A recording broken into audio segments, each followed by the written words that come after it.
All right, men, welcome to today's episode. I've got a special guest for us today. This is Daniel Burgess. So he is a family therapist. He that runs Ascent Family Therapy and helps couples and individuals with their marriages. And I met him in his Facebook group, Improving Intimacy, in used to be called Mormon marriages. Now it's called in Latter-day Saint marriages. I complied. So yeah, anything else you want the audience to know about you, Daniel? That's great. I love that. Yeah, come check it out. Yeah, he does great work. I've really enjoyed, his, Thank um, you. yeah, his group and the stuff he's doing. Um, so today we're talking about a more sensitive topic, at least in the LDS community, which is masturbation. And Daniel's done a lot of study about this, a lot of work on it. It was coming into your group actually, Daniel, that kind of got me thinking about it in a different way, and was really a good journey for me Wonderful. actually. So I appreciate your work on that. So I guess what I wanted to start with, and I think this is really the big question on most LDS people's minds, is whether masturbation is actually a sin or not. And when I asked that question, I wanted to look up what sin actually was. And so, I think this is a good definition: an immoral act that's considered to be a transgression against divine law, meaning there's a law that says no masturbation, and then when you break that, you are breaking that law. Yeah, yeah. So yeah, That's a thoughts on great that? question. It's one that I get quite frequently, and to kind of set up the answer here, I just did an interview for my podcast, Improving Intimacy for Latter-day Saint Relationships, with Carrie Ferguson, who wrote the book, The OCD Mormon. And the reason why I bring that up is a big part of our discussion, something that I've seen definitely in clients who tend to ask this question, is rigidity in their thinking around spirituality and sin, and how that negatively affects, ironically, maybe even paradoxically, our spirituality. A fabulous book, a wonderful person, and we explored those thoughts in deep, and I'll reference you to that for further discussion. But in short, uh, I love that definition that I learned, at least on my mission, was anything acting against the will of God is sin. And sin is essentially a guide for us to draw closer to him, not to sin to draw closer to him, Right, but right. to avoid sin or things that separate us from God. And when we could think about it in that context, we can now see self-mastery in a different view. We even talk about transgression. Joseph Fielding Smith says there's a big difference between transgression and sin. Transgression are the things that we as humans learn to be better at, that Heavenly Father expects us to make mistakes. That's why the atonement is there. Now, to answer that question, is masturbation a sin? I don't want to sound avoidant of the answer, but it really depends. It really depends on the person. Is this drawing you closer to God? Is this helping you understand your body? Is this creating better self-awareness, self-mastery? Is it creating peace in your life? If it isn't, then that needs to be explored and understood better. Right? That's the whole purpose of this life, is to master our minds and our bodies. And what does that look like? Especially when we're dealing with different biology. And not, sometimes people say you should never masturbate. Well, that may be true for that person. That may not be a biological need, or when I use the word need here, I'm talking about experiences that provide enjoyment and pleasure. Of course, we could go a whole lifetime without masturbating and not die, right? Right, And right. I've heard people use that argument: you won't die, so you don't need it. Well, then we could go to Maslow's hierarchy of needs. We won't die without people loving us in our life, but our life will be pretty miserable, Right. right?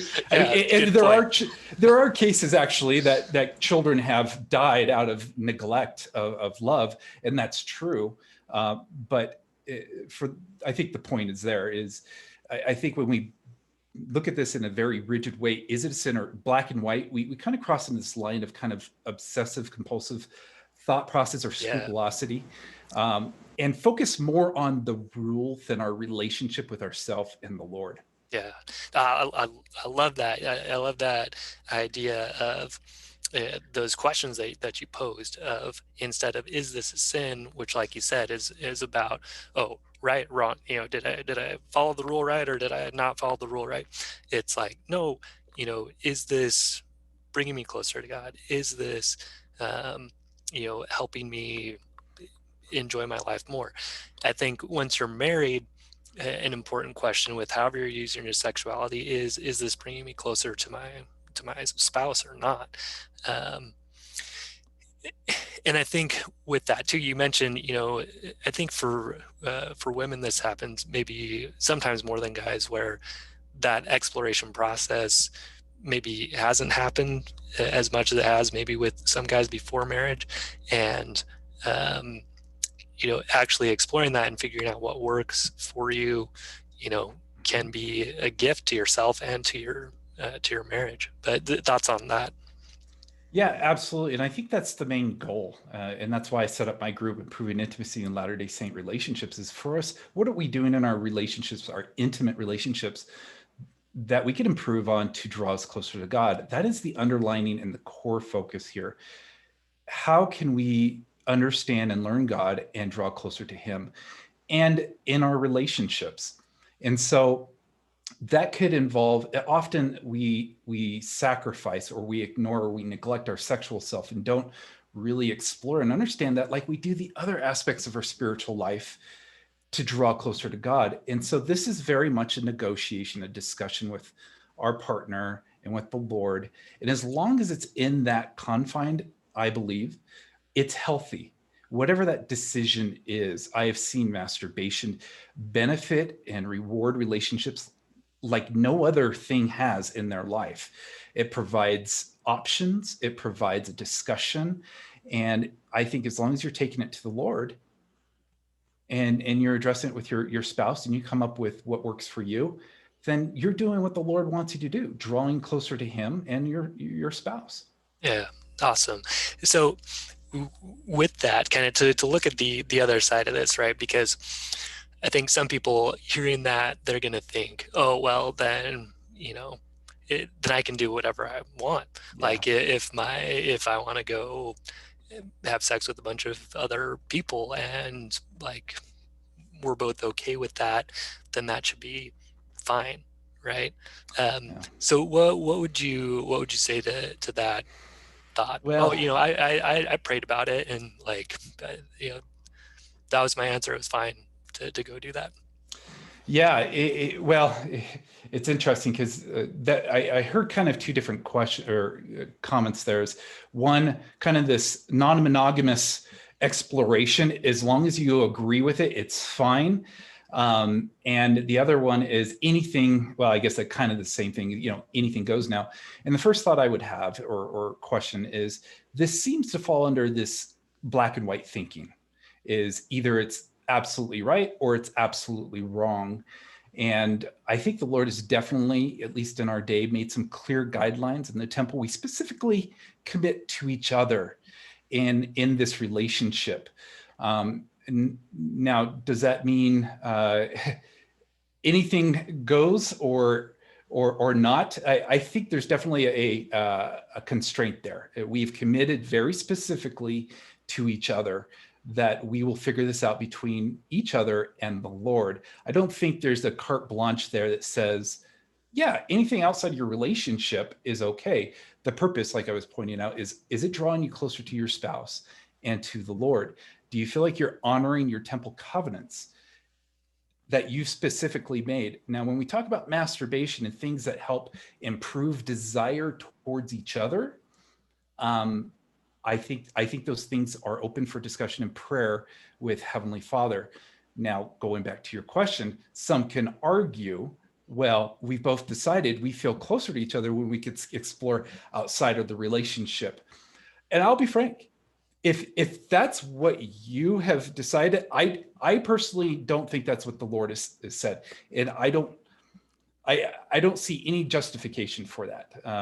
And so I'm not going to tell somebody that they got false revelation. That's not my job as a therapist. My Right. job is to help them understand how to live a healthier life. Right. And so there's an argument for everything. And I could totally see where people can, and I've seen it, well, I'm going to go and do whatever.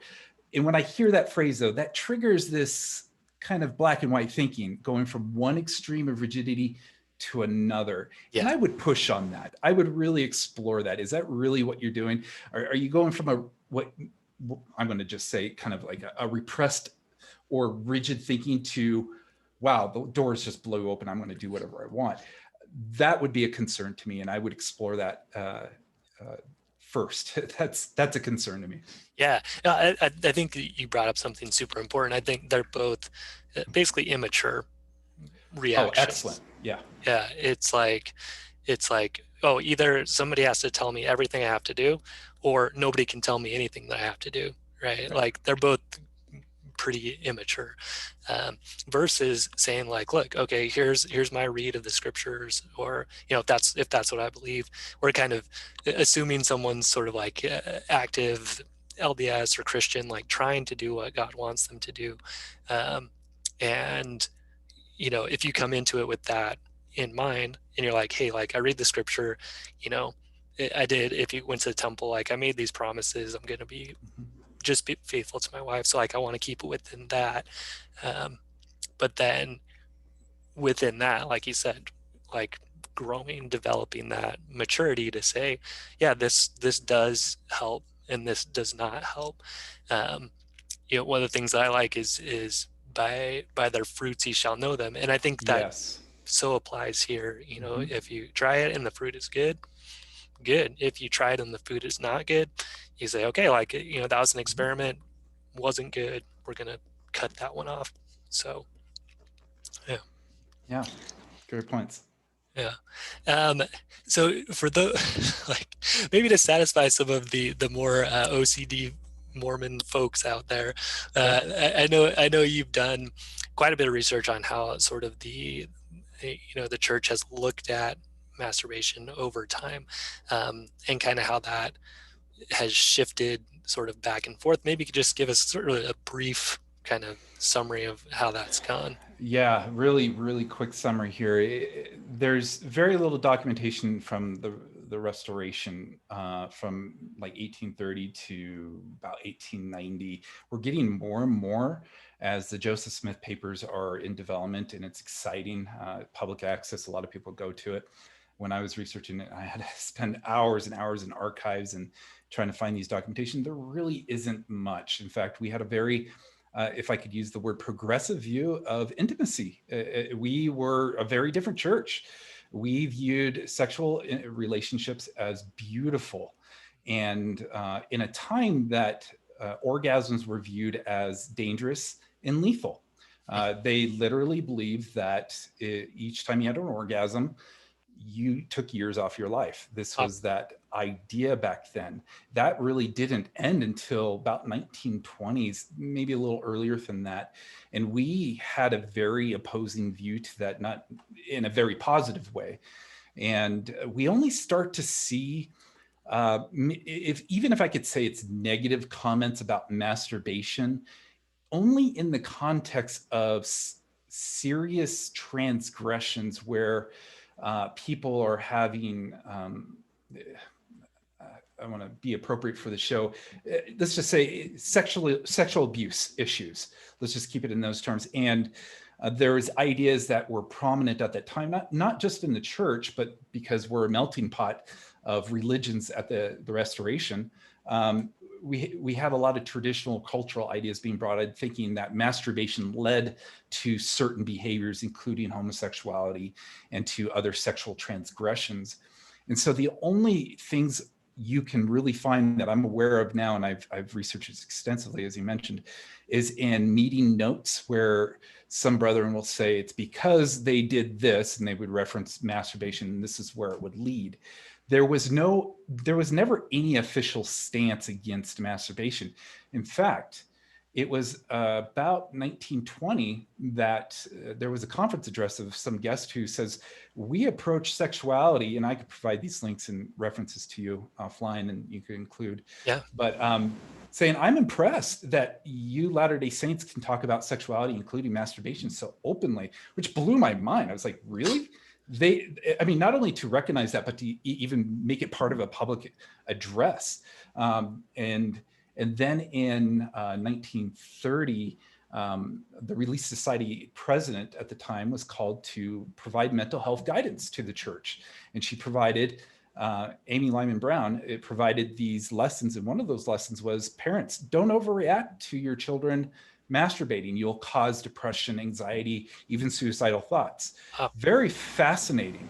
It wasn't until about the 40s that President Clark started to interject other ideas. And long story short, my interpretation of that was because of the Kinsey books came out on human sexuality and the father of the sexual revolution. And I think the church was trying to do something to differentiate ourselves from that movement, which I both understand, but also see kind of a shift in the opposite direction. And it's only at that time that we see really negative comments and emphasis on the dangers of masturbation and emphasizing it as a sin. And then we see this changing in the mid 80s due to seeing, Amy Lyman Brown was right. We're seeing an increase of depression, suicidal thoughts, and negative behavior, unhealthy behavior. And so since the 80s, we've been seeing a more healthy shift towards, look at, this doesn't cause homosexuality. It doesn't cause all these things that we believe they did. And it is part of a healthy development. And so they haven't specifically come out and reversed some of those comments for strength of youth manuals and whatnot. But we definitely see a shift of them eliminating those phrases and terminologies out of the manuals and handbooks. And seeing a more positive shift towards, look, figure this out between you and the Lord, especially in marriage. So that's a really, really horrible summary, but a I quick thought it was summary of, great. okay, good, good. I thought that was Very a great short and summary. concise. Well, yeah, I think the way that after I read through your materials, the way I looked at it was like it's it's okay, or it's, even like part of normal It wasn't development. even addressed. Yeah. Yeah, to bad, bad, bad, and now we're kind of coming back up to like, I think like you said, like President Nelson's really focusing on personal revelation and like using this, like this can be a place where you really can use personal revelation, and you really can, look at what are the fruits of, you know exploring that, of, looking at how sexuality is part of who you are. Yeah, um, and let me add real quick. One thing when we analyze developments in the church, whether doctrinal history or whatever, we make a mistake of seeing things in isolation, and we got to realize there was a lot going on during that period of the 40s. We had one of the fastest booming growths of the church to this date, from like the 40s to the 70s. And so the brethren were also trying to address, how do we address a growing church? And they created the Department of Correlation and everything else. And so they try to standardize teachings across an entire world of membership. And so there's bound to be learning, lessons learned in things not perfectly instituted. And so I think it's important for us to kind of take ourselves out of the vacuum and realize thousands of variables are involved here. It's not just, is something, we go back to that rigidity, is something right or wrong? And I think what we're doing is now we're learning, how do we teach a worldwide church, not just a Salt Lake church anymore. yeah, yeah. Awesome. And super helpful, I think. Like you mentioned, it's not so much, we're trying to grow out of the, even like, home teaching, like, oh, once a month, go go go, and now it's like Yes. minister, meaning take care of these people and use like your judgment and Mhm. your, like what these people Excellent need, example. and addressing that. And I think with sexuality, we're starting to see some of that as well. It just, um, you know Mhm. there are structures, like there are lines. I think, being sexually faithful to your wife is a pretty clear line, or husband, right? As far as like an actual commandment, or like an actual law that God's given us. But then outside of that, saying, okay, like how do I, like sexuality is part of who I am. It's weird, but Jennifer Finlayson Five talks about this, how like God is a sexual being, and like Heavenly Mother's a sexual being. It's weird for us to think about, but like we're created in their image, like they have that too. And like how did they use that? One of the things that that you work with people who struggle with pornography too, um, and or want to use less or whatever. Yeah, one of the things that I've encouraged people to ask themselves is like, okay, I have my sexuality, like how do I want to use that in Yes. the world? Um, and then that becomes the standard, right? Instead of, oh, can I do this or can I do that? It's like, no, like, so for me, my own like statement is, yeah, I want to use my sexuality to connect deeply with and have fun with my wife. And so now I look and say, okay, is this helping me get there, or is it detracting from that? And that's been much more Hmm. useful than going down this, OCD Yes. OCD And track. especially for the men, and I want to emphasize this for us men. One of the negative consequences of how we've treated sexuality over the years, and I'm not just speaking church culture, but it definitely was reinforced by church culture, is is men talking about sexuality is synonymous with creepiness and weird and dangerous. And we've unfortunately associated words like lust as a negative thing. And I realize like Matthew 5:27 uses the word lust. And this is a perfect example of how we've had a false narrative created for us. And this is what I mean. Matthew 5:27 is actually a misinterpretation. The word actually should be coveted, not lust. Lust is actually that specific word translated correctly is used as a positive throughout scripture.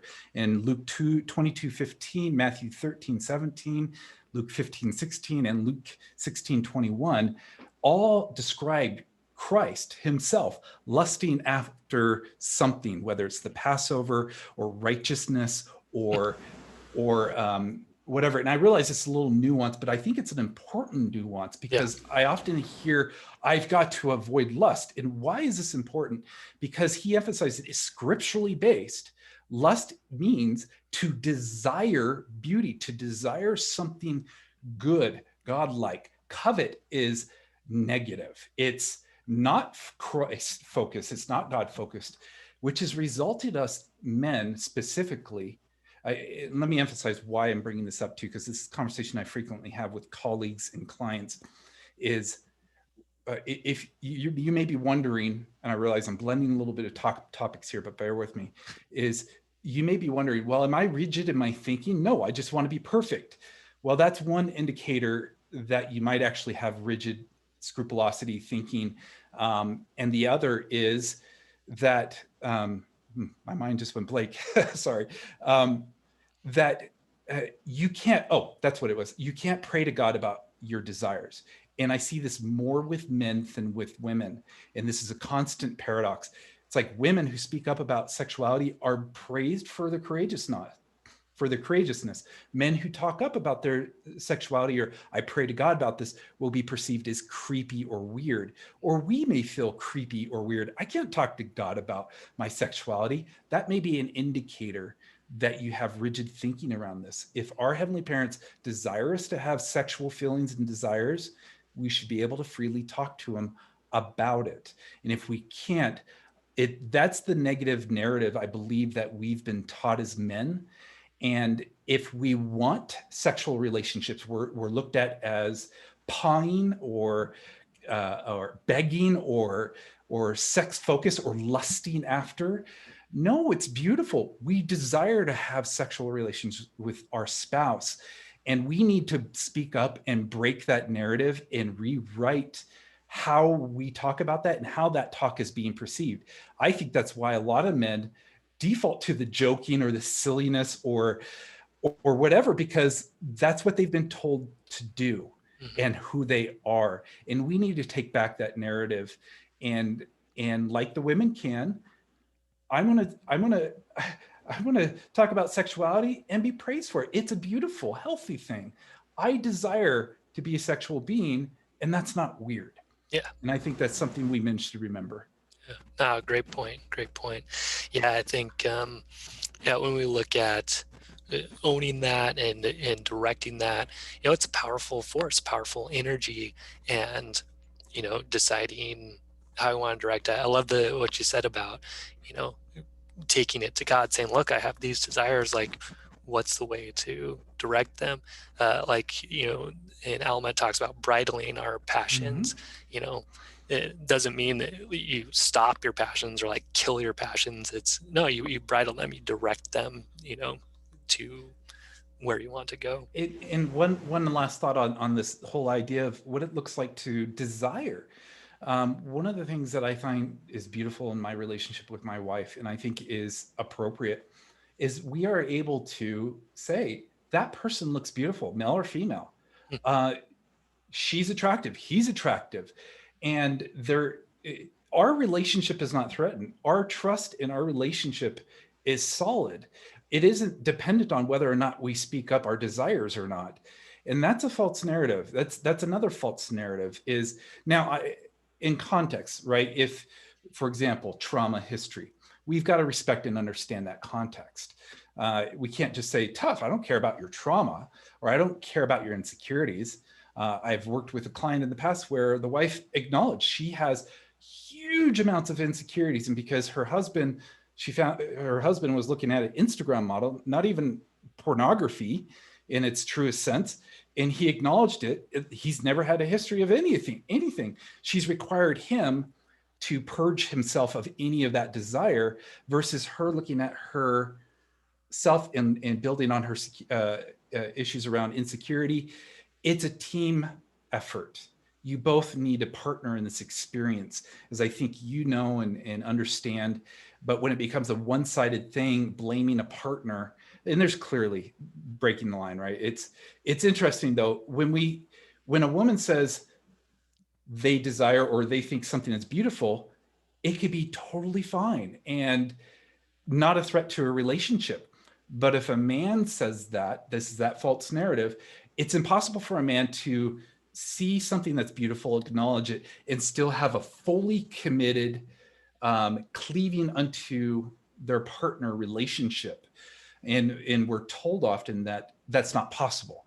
We're we're not as simple creatures on and off switches as I think we've been taught. We also desire connection and monogamy. We just also are trying to understand how to express and experience desire. Yeah, no, I like that idea a lot, and I think, there's, when you do get to a level of sexual intimacy that is really connected, where you are sharing who you are at a deep level with this person, and they're sharing with you, and you know, that's just something that it, when we talk about like save yourself for marriage, and we teach our kids, hey, it's like save yourself for marriage.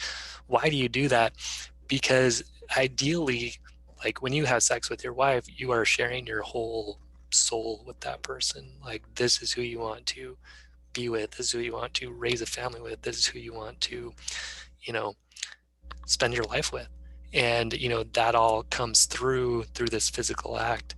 And that's why you save it. It's not because it's like wrong and then all of a sudden it's right. It's like, no, this is something so powerful and good and connecting that you want to choose someone really special to do that with. So then, to put that in context, so you say, oh yeah, that girl is hot or whatever, doesn't mean I want to connect with this person physically, mentally, emotionally, spiritually, and spend my life with them. Like, No, when you have sex with them, when you that's that do. black and white thinking. Right, yeah. So yeah, I think when you do experience that connection, it's just so rich and powerful that it's something that you want to um, Mhm.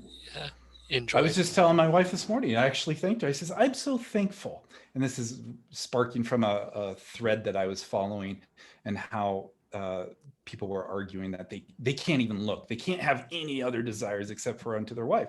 And well, at its core, I believe that. The only desire I have is for my wife. I turned to her as I was waking up. I says, I'm really thankful that you can tell me you find certain things attractive. That's beautiful to me. That tells me that you have desire, that you have an appreciation for these things. And in no way do I ever feel threatened. It's never a feeling of like, oh, you want me to look like that. That's my insecurity if I ever feel that way. Sure.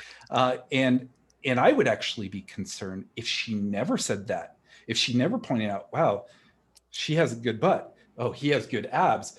I would wonder, is your blood cold? Do you not do you not see these things? Do you not appreciate it? It's like looking at art. Can't we look at other things, art or things that are beautiful? And are we afraid that our partner is going to become more attracted to that thing? I'm not trying to be silly, but in all seriousness, I mean, we should have interests and desires. That doesn't mean we're going to make a commitment or break a relationship because of it. I think it's very objectifying. I think it's ironically objectifying to say that men can't have more complex experiences and a commitment solely to their partner while also appreciating something that looks beautiful. Yeah. One thing that I've noticed myself doing too is if I find my thoughts, so yeah, you can appreciate, oh yeah, that's a good looking girl, she's pretty.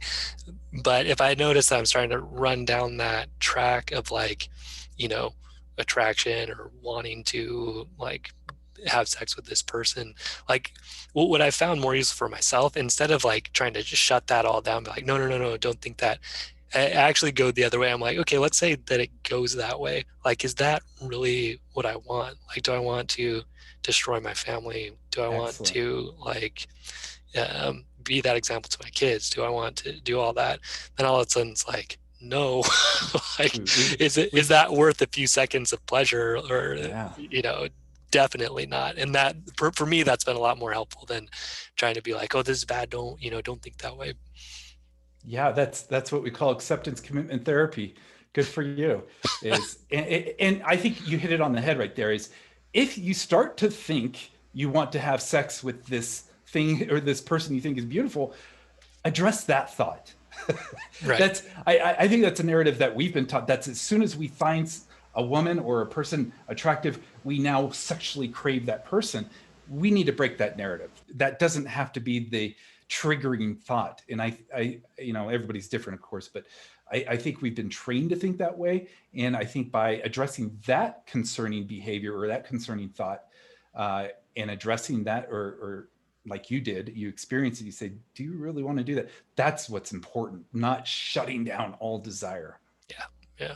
Very good. Awesome. Well, thank you so much, Good. Daniel. Let's do a quick summary here. So, we talked about the idea of, is masturbation a sin or not? And I think you really put Take it, it to the Lord. yeah, I think you really put it well, which is, that's actually the wrong question. The question is, is the way I'm using my sexuality, whether that includes masturbation or whatever, is that bringing me closer to God? Is it bringing me closer to my wife or not? Right. And then you asking yourself too, is it in line with, what has clearly been revealed? If that's an integrity to you, to be someone that's following basically what God says. He's been pretty clear as far as being monogamous once you're married, but outside of that, there's not like a cut and dry, like, this is how sex is supposed to be in Mm-hmm. in marriage. So from there, it's more about, like you said, is this drawing me closer to my wife? Is this drawing me closer to God? um, and then, yeah, I think that's basically the summary. Excellent. No, I think it's a good summary. It's a pleasure as always, Mike. And Likewise. Yeah, very good. if anybody has, I realize it's pretty quick. If anybody has any questions or want clarification, I know we did a lot in a very short amount of time. My email is always open. In my contact, you'll include that information, and feel free to reach out. Yeah, great. Yeah, maybe if you just want to call out one more time the easiest way to find you. You know what? Yeah, I run the Scent Family Therapy, but the best way is to go to my personal website where I have this all specifically for Latter-day Saints. Is my name, my full name, DanielABurgess.com. And you'll find everything with the Improving Intimacy there and all the articles that you referenced, and my blogs and my podcasts there and my contact info. So DanielABurgess.com. Perfect. Hey, thanks so much, Daniel. Appreciate your Yep. time today. And all right, stay strong, man. We will see you next episode. Thank you.